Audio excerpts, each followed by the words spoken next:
Did you know that the first person Jesus told to become an evangelist was a demon possessed man? Here in Luke 8, verse 26, and so forth. So as they arrived in the land of Gerasenes, across the lake from Galilee, as Jesus was climbing out of the boat, a man who was possessed by demons came out to meet him. Homeless and naked, he had lived in the cemetery for a long time.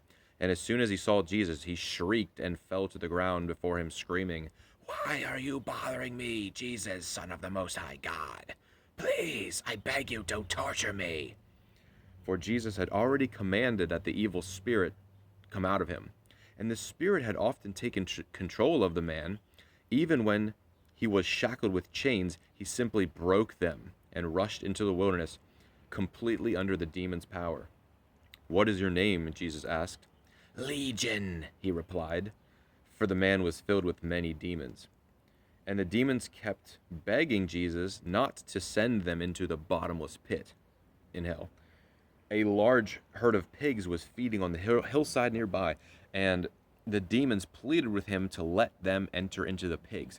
So Jesus gave them permission. And so the demons came out of the man and entered into the pigs, and the whole herd of pigs plunged down the steep hillside into the lake, and they drowned. When the herdsmen saw it, they fled to the nearby city and surrounding countryside, spreading the news as they ran. A crowd soon gathered around Jesus, for they wanted to see for themselves what had happened. And when they saw the man who had been possessed by demons was sitting quietly at Jesus' feet, and he was clothed and he was sane, and the whole crowd was afraid. And then those who had seen what happened told the others how the demon-possessed man had been healed, and all the people in the region begged Jesus to go away. "Just leave us alone." For a great wave of fear swept over them. So Jesus returned to the boat, and he left, and he was crossing back to the other side of the lake. And the man who had been demon-possessed begged to go too. But Jesus said, "No, go back to your family and tell them all the wonderful things God has done for you." So he went all throughout the city, telling about the great things Jesus had done for him.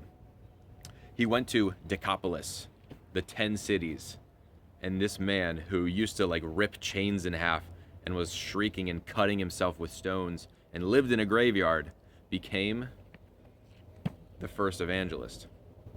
Well, the first evangelist, he literally was supposed to return and tell. Isn't that amazing? The power of God is awesome, truly awesome.